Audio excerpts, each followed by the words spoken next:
La carta de Pablo a los Gálatas. Fue escrita a varias iglesias en la región de Galacia, donde Pablo había viajado en uno de sus viajes misioneros. Puedes leer la historia en el libro de Hechos. Él escribió esta importante carta con una profunda pasión y frustración. Este es el trasfondo. El cristianismo comenzó como un movimiento judío mesiánico en Jerusalén, pero su mensaje era para toda la humanidad, así que rápidamente se esparció más allá de Israel. Para el tiempo en el que Pablo era misionero, había tantos no judíos como judíos en el movimiento de Jesús, y esto desató un gran debate del que sabemos gracias a Hechos capítulo 15. Históricamente, el pueblo del pacto de Dios estaba enfocado en un grupo étnico, Israel, y ellos se apartaban de los demás debido a las prácticas ordenadas en la Torá, como la circuncisión de los varones, comer kosher y guardar el día de reposo. Y había muchos cristianos judíos que creían que para que todos estos no judíos realmente pudieran ser parte de la familia de Dios, necesitaban obedecer las leyes de la Torá. Algunos de estos cristianos judíos terminaron siendo parte de las iglesias de Galacia. Estaban socavando la enseñanza de Pablo y demandando la circuncisión de todos los varones cristianos no judíos, y muchos lo hicieron. Y cuando Pablo escuchó acerca de esto, se quebrantó su corazón, se molestó, y el resultado fue esta carta. Primero, él reta a los Gálatas con un resumen del mensaje del Evangelio sobre el Mesías crucificado. Luego, les dice que este Evangelio es el que crea la nueva familia multiétnica de Jesús y Abraham. Y luego, les muestra cómo este Evangelio es lo que verdaderamente transforma a las personas por la presencia y el poder del Espíritu.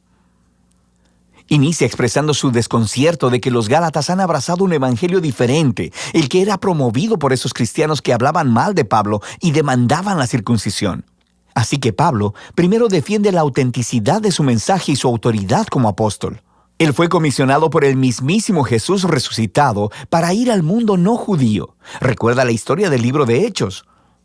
Pablo dice que fue posteriormente a su llamado, que fue a Jerusalén para consultar a los otros apóstoles, como Pedro o Jacobo, y fue cuando les dijo que él no requería que los cristianos no judíos se circuncidaran o comieran kosher. Ellos estuvieron completamente de acuerdo. Pero esta tensión creció. Pedro había ido a Antioquía a visitar y ver a todos estos cristianos no judíos, y estaba comiendo y compartiendo con ellos. Pero cuando algunos de estos grupos de oposición provenientes de Jerusalén llegaron a Antioquía, Pedro cedió ante la presión. Dejó de comer con estos cristianos no circuncidados y los empezó a evitar. Así que Pablo confrontó y acusó a Pedro por su hipocresía, por no permanecer fiel al Evangelio. Para Pablo, demandar que estos nuevos cristianos fueran circuncidados y observaran la Torá era un error por una variedad de razones. Primero que nada, porque es una traición al Evangelio, o en sus palabras, el hombre no es justificado por las obras de la ley, sino mediante la fe en Cristo Jesús el Mesías, y también nosotros hemos creído en Cristo Jesús. Ser justificado, literalmente, ser declarado justo, es un término del Antiguo Testamento con mucha riqueza para Pablo. Describe cuando Dios declara que alguien está en una relación correcta con Él, que está perdonado, que le es otorgado un lugar en la familia de Dios y está siendo transformado por la gracia de Dios. Y es la convicción de Pablo que nadie puede ser justificado por guardar los mandamientos de la Torá, sino solo por la fe de Jesús. Esta es una frase densa y podría referirse a la fidelidad de Jesús al vivir y morir en nuestro lugar, o podría referirse a nuestra propia confianza y devoción a Jesús. De cualquier manera, el punto es claro. Las personas son justificadas solo a través de confiar en lo que Dios hizo por ellos a través de Jesús, no por lo que hacen ellos mismos. En el corazón del Evangelio de Pablo está esta declaración. Cuando las personas confían en Jesús el Mesías, lo que es cierto de Él se vuelve cierto de ellos. Su vida, muerte y resurrección se vuelven suyas, o en sus palabras, con Cristo he sido crucificado, y ya no soy yo el que vive, sino que Cristo vive en mí. Y la vida que ahora vivo en la carne, la vivo por la fe en el Hijo de Dios, el cual me amó y se entregó a sí mismo por mí.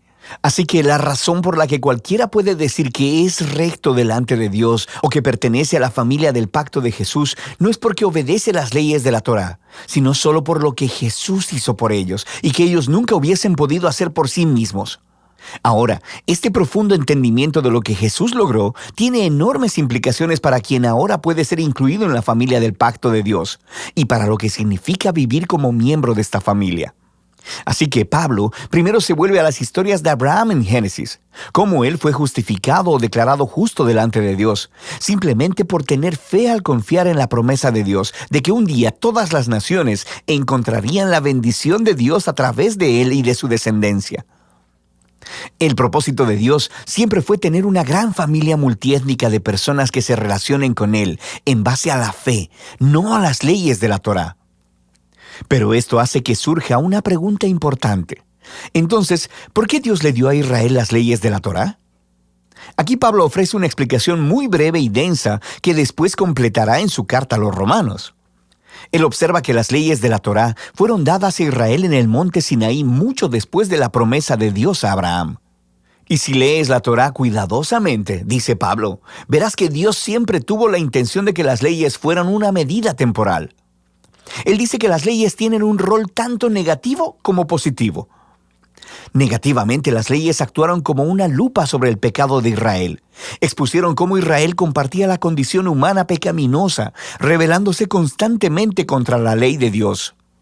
Así que la ley, la cual es buena, terminó declarando culpable a Israel y a toda la humanidad con él. O en sus palabras, la ley lo encerró todo bajo pecado. Pero las leyes también tuvieron un rol positivo.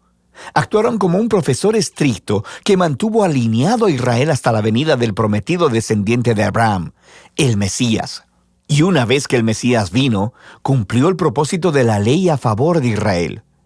Jesús fue el israelita fiel que verdaderamente amó a Dios y al prójimo, y como rey de Israel, murió para llevar la maldición y la consecuencia del fracaso de Israel sobre sí mismo, y así traer redención. Así que ahora, a través de Jesús, el descendiente de Abraham, la bendición de Dios puede llegar a todas las personas, sin importar su etnia, estatus social o género. Para Pablo, requerir que los cristianos no judíos guarden la Torá no tiene sentido. Es actuar como si Jesús no hubiera cumplido la promesa de Dios ni lidiado con nuestro pecado. Ignora la nueva libertad que se ha ganado para nosotros en Jesús y el regalo del Espíritu, y limita la promesa de Dios y su bendición a una familia étnica. Pero, podrían alegar los oponentes de Pablo, las leyes de la Torá son una guía comprobada para vivir de acuerdo con la voluntad de Dios. ¿Cómo van los cristianos no judíos a aprender esto? Pablo responde en los capítulos 5 y 6 al describir cómo la presencia transformadora de Jesús a través del Espíritu es la clave. Las leyes de la Torá son buenas, son sabias, dice Pablo. De hecho, se pueden resumir, como Jesús hizo, en el mandamiento de amar a tu prójimo como a ti mismo. Pero las leyes, por buenas que sean, no le dieron a Israel el poder de obedecerlas. En contraste, la buena nueva es que Jesús sí cumplió las leyes en lugar nuestro, y ahora Él vive en nosotros a través del Espíritu, haciendo a su pueblo los nuevos humanos que cumplen la ley al amar a otros. Así que Pablo continúa contrastando esta vieja y nueva humanidad. Los hábitos de la vieja humanidad son obvios. Son los comportamientos que deshumanizan a las personas, destruyen las relaciones y a comunidades completas. Y aunque las leyes de la Torá prohibieron estos comportamientos, Jesús fue quien los clavó en la cruz. Así que cuando una persona confía en Jesús y vive en dependencia del Espíritu, la vida de Jesús se convierte en la suya, produciendo lo que Pablo llama el fruto del Espíritu. Esta es la manera de vivir que Jesús quiere reproducir en su familia, para que se conviertan en personas de amor, gozo, paz, paciencia, bondad, benignidad, fe, mansedumbre y templanza. Pero este fruto no es automático, dice Pablo. Requiere cultivarse justo como los frutos naturales. O en sus palabras, si vivimos por el Espíritu, andemos también por el Espíritu. Esto requiere intencionalidad. Tenemos que aprender cómo podar nuestros viejos hábitos y cultivar los nuevos. Y mientras lo hacemos, nos encontramos a nosotros mismos siendo llevados por el Espíritu conforme Jesús moldea nuestras mentes y corazones y nos transforma en personas que aman a Dios y a los demás. Y de esta manera, la gente de Jesús cumple lo que Pablo llama la ley de Cristo. Y al final, Pablo concluye: este requerimiento para que los cristianos guarden la Torá o sean circuncidados es errar al blanco. Lo que realmente importa es la nueva creación de Dios, esta nueva familia multiétnica del Mesías, personas llenas de fe en Jesús, que están aprendiendo a amar a Dios y a otros en el poder del Espíritu. Y de eso se trata la carta a los Gálatas.